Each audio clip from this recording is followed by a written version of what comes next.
lagu boleh bikin kaprok talinga. Sampai segul mata jabu, mata jabu, sampai segul mata jabu.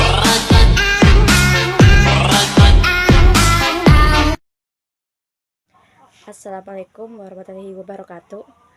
Perkenalkan, nama saya Yeni dari kelas 8B. Saya ingin membahas tentang benua dari pelajaran IPS. Sebelum itu saya bertanya pengertian benua ya. Oke, saya akan bahas.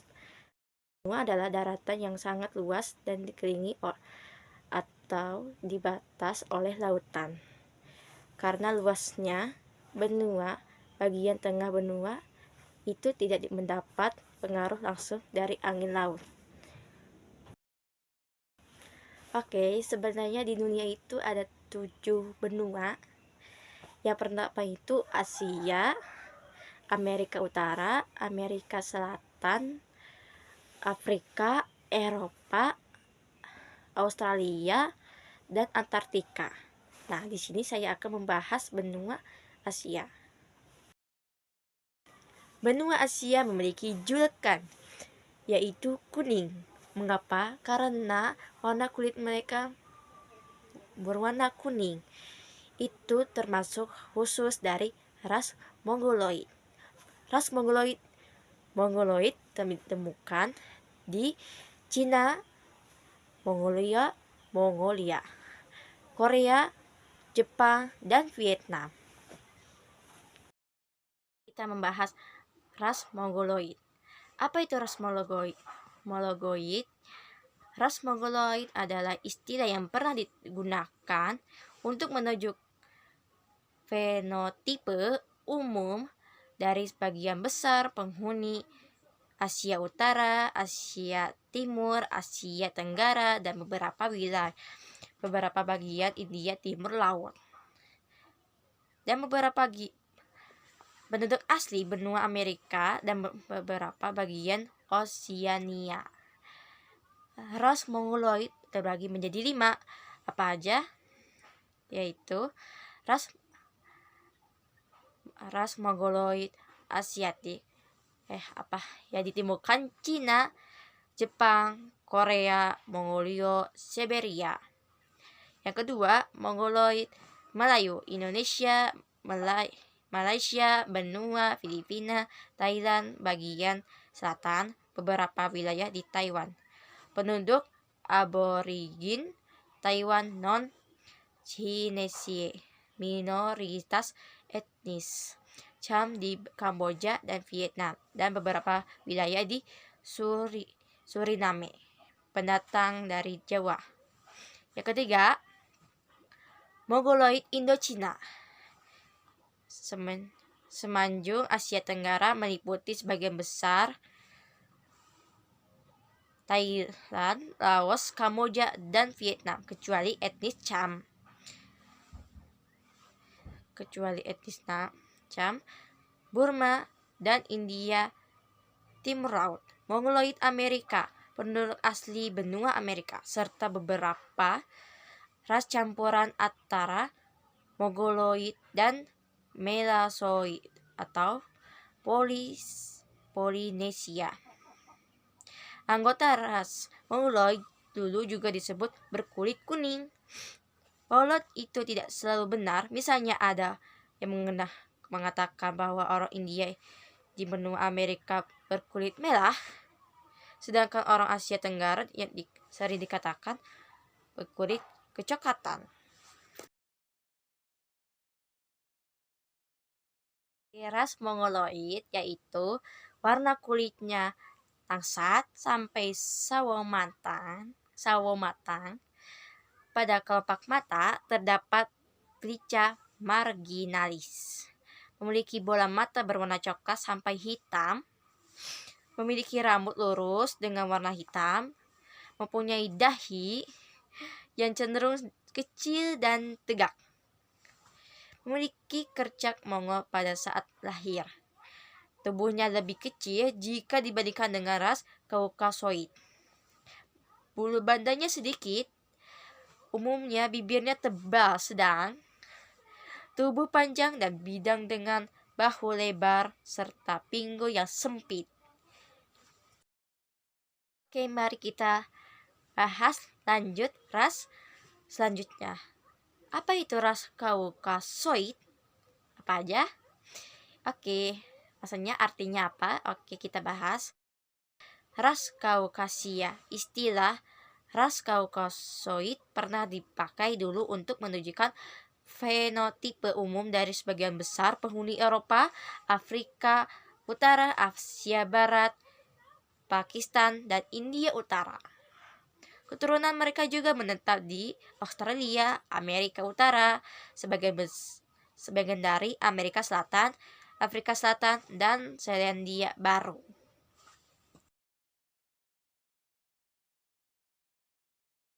Ya sih, ciri-cirinya ras Kaukasoid. Nah, ciri-cirinya berbadan tinggi, kulitnya putih hingga kuning lasat, rambutnya pirang, kecoklatan hingga hitam, dan hidung panjang dan besar. Ras Kaukasoid terbagi menjadi 4 kelompok. Apa aja? Nordik yang berada di Eropa Utara untuk daerah sekitar Laut Baltik, Alpine untuk Eropa Tengah dan Eropa Timur,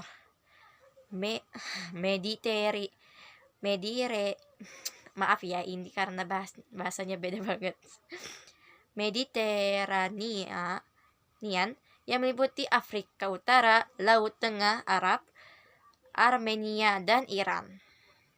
Indik yang meliputi India, Pakistan, Sri Lanka, dan Bangladesh.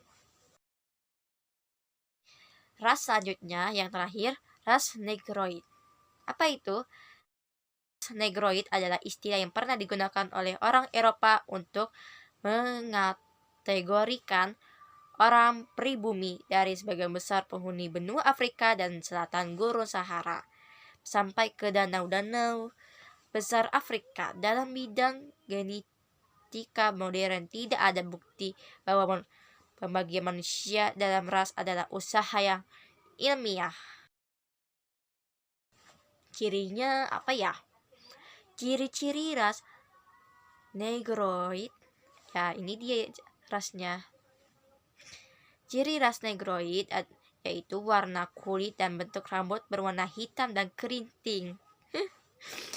Dan ciri laginya, ciri wajahnya yaitu kelopak mata lurus, bibir tebal, rambut keriting berwarna hitam. Penduduk asli di benua Afrika. Kelompok ras ini berada di benua Afrika kecuali Afrika Tengah dan Utara. Bahas pergunungan besar di benua Asia. Apa namanya sih pergunungan terbesar di benua Asia? Nah, namanya Gunung Everest. Nah, ini ya gambarnya. Gunung Everest di benua Asia jaraknya 8.850 meter. Wow. Gunung Everest merupakan puncak tertinggi di Asia dan di dunia. Wow, berarti gunung paling tertinggi di dunia yo. Mount Everest memiliki ketinggian 8.850 meter di atas permukaan laut, terletak perbatasan Nepal dan Tibet. Oh ya, ini lokasinya.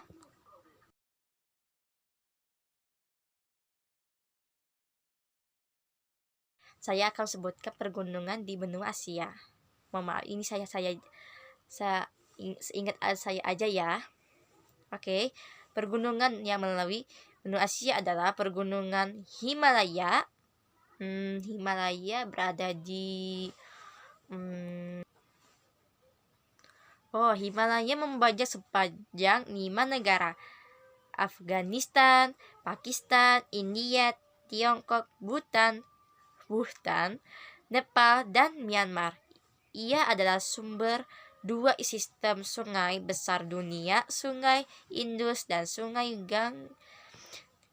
Ganga Brahmaputra. Maksudnya Ganga Brahmaputra. Sekitar 750 juta orang tinggal di daerah sekitar aliran air dari Himalaya, termasuk Bangladesh. Wow, ternyata banyak banget ya. Oke, kita lanjut lagi bahas pegunungan di Asia. Oke, pegunungan Hindukush. Ya, Hindukush berbagai bahasa dan macam-macam ya. Bahasa Pashtun, bahasa Persia, bahasa Urdu. Wow, banyak sekali ya. Apalagi bahasa Yunani kuno. Yaitu ada pergunungan Hindukush adalah pergunungan yang membentang dari Afghanistan tengah hingga utara Pakistan. Pergunungan ini mempunyai panjang 800 km dan lebar 240 km. Lanjut lagi ya. Pergunungan Karakoram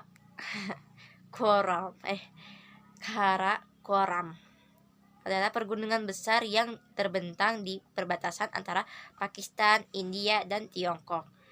Pegunungan ini terletak di daerah Gilgit, Baltistan, Ladakh, dan daerah Xinjiang. Ini adalah salah satu kisaran Asia besar bagian dari Himalaya. Karakoram adalah lokasi puncak lebih dari 8 km di muka bumi. Hebat ya. Oh ya, puncak tertingginya 8.611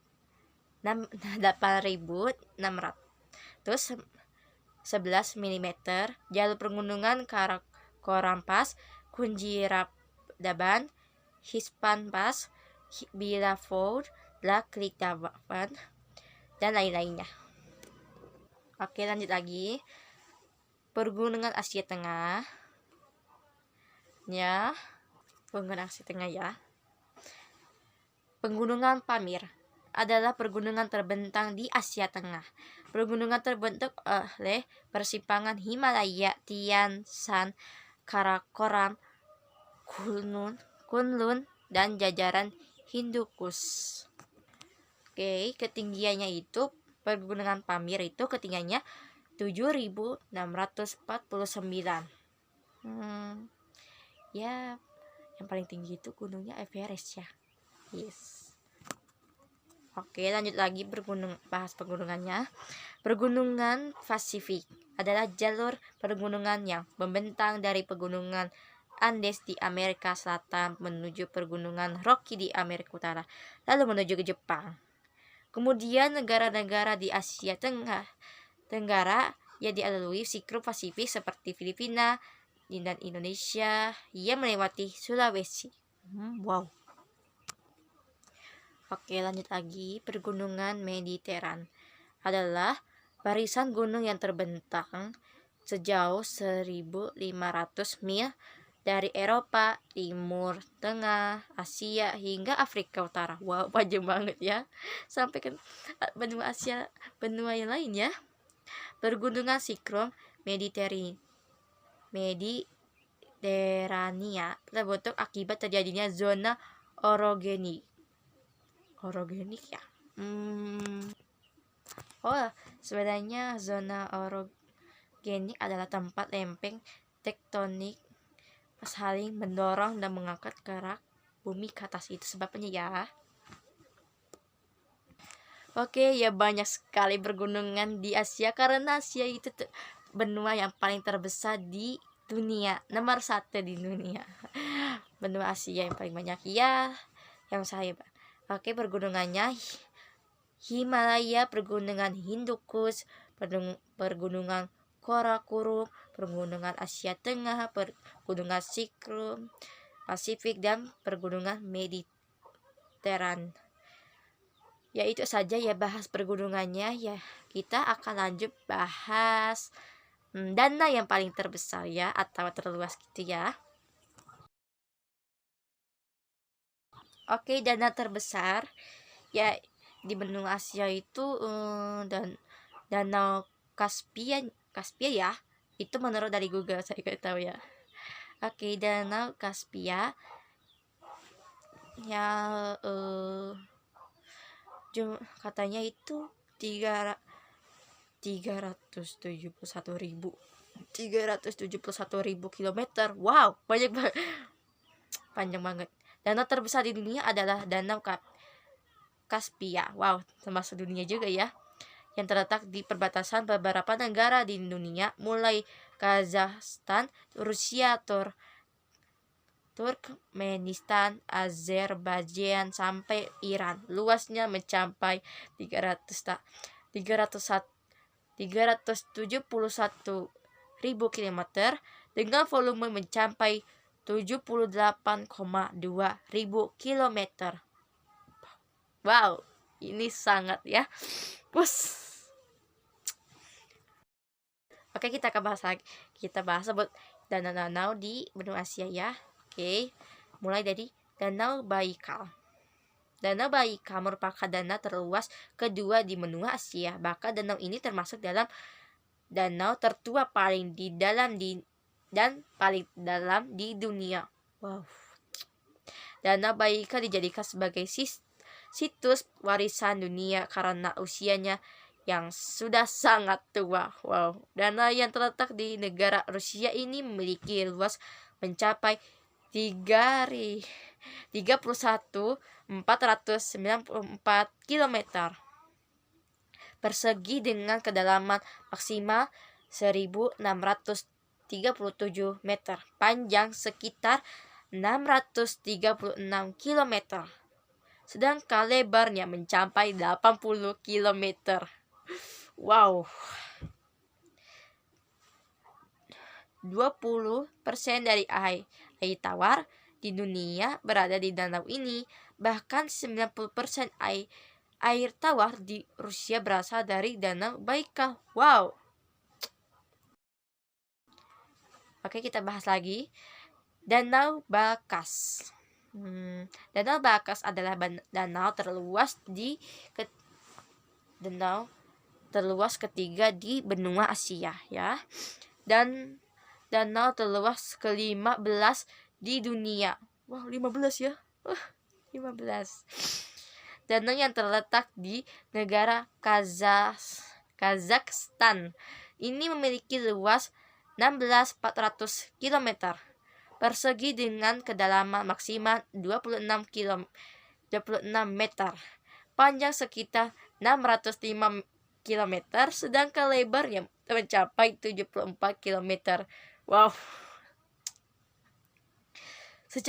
Secara geografis, Danau Bakas terletak di dunia negara yakni Kazakhstan sebanyak 85% dan Cina sebanyak 15%. Air yang berada di danau ini terdiri dari dua jenis air. Yang berada di bagian timur danau adalah air asin. Sedangkan yang berada di bagian barat mengandung air asin juga ya. Airnya bersumber dari Sungai Ili, Sungai Karata, Sungai Aksu, Sungai Lepsi, Sungai Bian, Sungai Kapa, dan Sungai Koksu. Lanjut lagi. Danau Isyk-Kul. Ya Allah. Danau Isyk-Kul termasuk dalam danau terluas. Oke, mohon maaf ya di sini agak ribut begini ya. Oke, kita lanjut bahasnya ya. Tadi itu kita bahas danau apa ya? Oh, Danau Isyk-Kul ya. Danau Isyk-Kul termasuk dalam danau terluas keempat di benua Asia. Danau vulkanik ini memiliki luas sekitar 6.332 km persegi. Danau Isyk-Kul terletak di negara Kyrgyzstan. Danau Isyk-Kul memiliki kedalaman rata-rata 278,4 meter dengan kedalaman maksimal mencapai 668 meter. Panjang danau ini adalah 178 km dan lebarnya adalah 60,1 km. Volume air yang dapat tertampung di dalam Kanka sebanyak 1.738 km kubik. Sungai utama yang mengairi danau ini adalah Sungai Glacier, sedangkan sungai yang menjadi pintu keluar danau ini adalah Sungai Evaporation. Oke, kita lanjut lagi ke 5 ya. Danau Urmia. Danau Urmia termasuk dalam danau terluas kelima di benua Asia. Danau air Asia Asin ini memiliki luas sekitar 5.200 km persegi. Danau Urmia terletak di negara Iran. Danau Urmia memiliki kedalaman maksimal mencapai hanya 16 meter. Panjang maksimal danau ini adalah 104 km. Dan lebar maksimalnya adalah 55 km. Di tengah danau terdiri sekitar 102 pulau kecil, salah satu yang diantaranya adalah Pulau Shahi. Sungai utama yang mengairi danau ini adalah Sungai Alam Lau, Sungai Aji, Sungai Gae, Sungai Gadar, Sungai Leilat, Sungai Nazlou, Sungai Mahabat, Sungai Roze, Sungai Zola, dan Sungai Simide. Lanjut ke 6. Sungai Taimyr. Sungai Taimyr termasuk dalam danau terluas ke-6 di Asia. Danau ini memiliki luas sekitar 4.560 km persegi. Danau Taimyr terletak di negara Rusia. Danau Taimyr memiliki kedalaman rata-rata 2,8 meter dengan kedalaman maksimal mencapai 26 meter.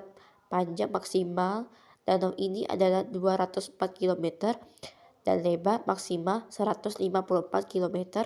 Volume air yang dapat tertampung di Danau Taimyr sebanyak 12,8 km kubik. Beberapa sungai utama yang menjadi pintu masuk danau ini adalah Sungai Sabatnaya, Sungai Savarnaya, Sungai Bikada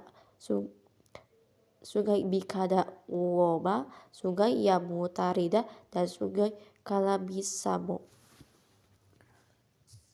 Oke, lanjut lagi yang ke-7, Sungai Kanka. Sungai Kanka termasuk dalam danau terluas ke-7 di benua Asia. Danau ini memiliki luas sekitar 4.190 km persegi. Danau Kanka terletak di antara dua negara yakni Rusia dan Cina. Danau Kanka memiliki kedalaman rata-rata 45 meter dengan kedalaman maksimal mencapai 10,6 meter. Panjang danau ini adalah 90 km dan kedalaman hanya 45 km saja. Volume air dapat tertampung di Danau Kanka sebanyak 18,3 km kubik. Sungai utama yang menjadi pintu keluar danau ini adalah Sungai Songaca. Mohon maaf, ini ada sholawat ya. Oke, kita lanjut lagi. Keunikan dari danau ini adalah air danaunya akan membeku pada musim dingin, yakni antara bulan Desember sampai bulan Maret. Oke, kita lanjut lagi. Danau Qishai.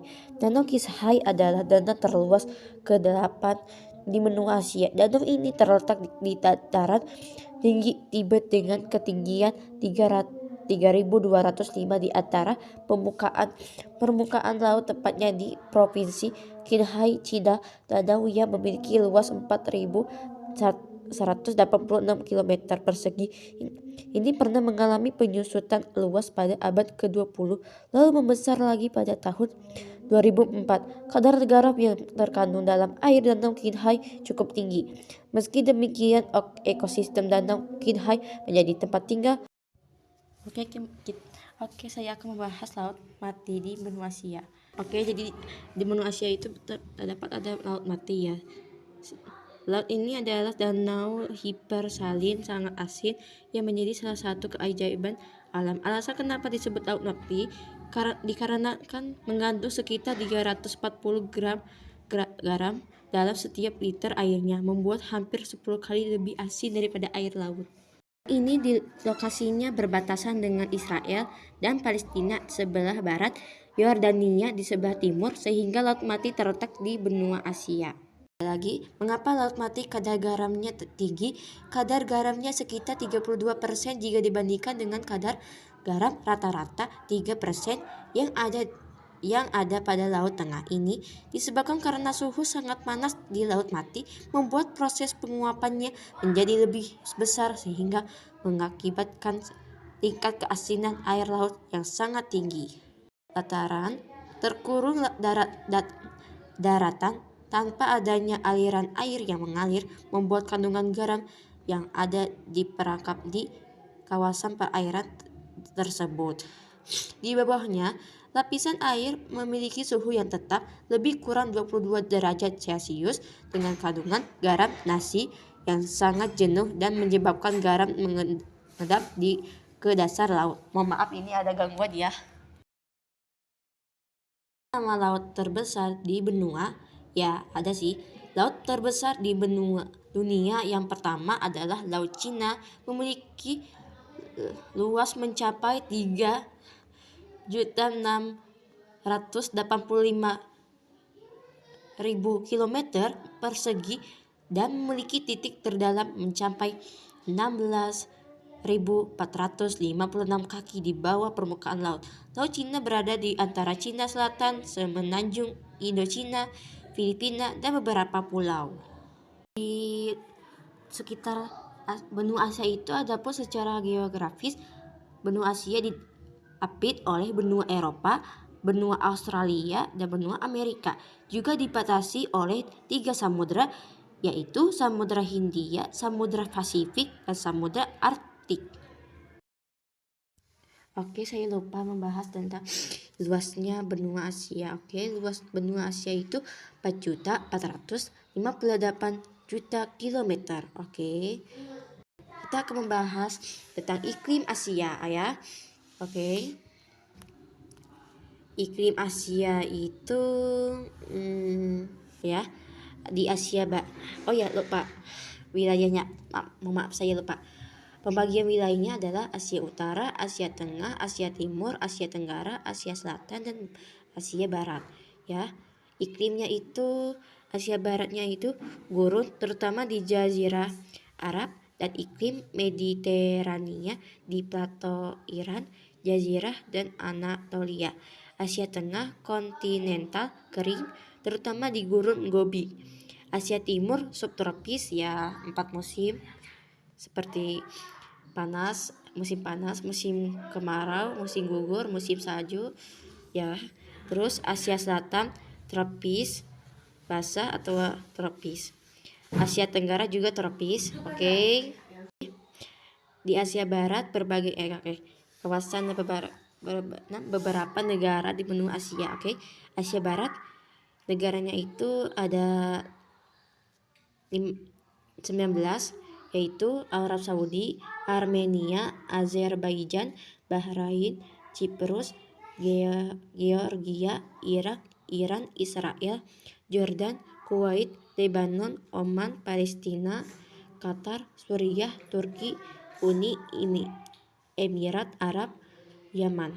Asia Tengah, Kazakhstan, Kirgistan, Tajikistan, Turkmenistan, Uzbekistan. Asia Timur, Cina termasuk Hong Kong, Macau, Taiwan yang diakui secara terbatas, Jepang, Korea Utara, Korea Selatan, Mongolia, Asia Selatan, Afghanistan, Bangladesh, Bhutan, India, Maldives, Nepal, Pakistan, Sri Lanka. Asia Tenggara, Brunei Darussalam, Kamboja, Indonesia, Laos, Malaysia, Myanmar, Filipina, Singapura, Thailand, Vietnam, dan Timor Leste. Jadi benua terbesar. Mengapa? Karena wilayah daratan benua Asia hampir seperempat luas dunia.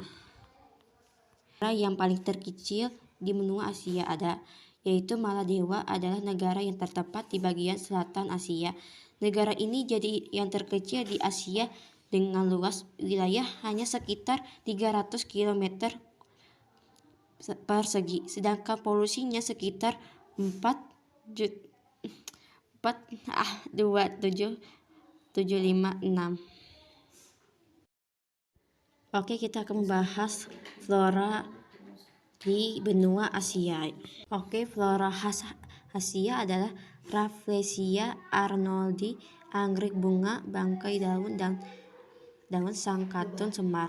Ini adalah salah satu khas tapi hampir punah ya. Oke, mengapa flora banyak ditemukan di Asia? Ya karena benua Asia memiliki kondisi iklim tanah dan topografi yang sangat bervariasi.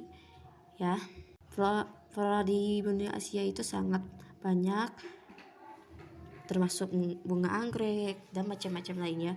Oke, kita bahas fauna yang ada di benua Asia, yaitu contohnya gajah, badak bercula satu, rusa, tapir, banteng, kerbau, monyet, orang utan, harimau, macan tutul, macan kumbang, tikus, bajing, beruang, kijang, anjing hutan, kelawar, landak, babi hutan, kancil, dan kukang, dan lain-lainnya.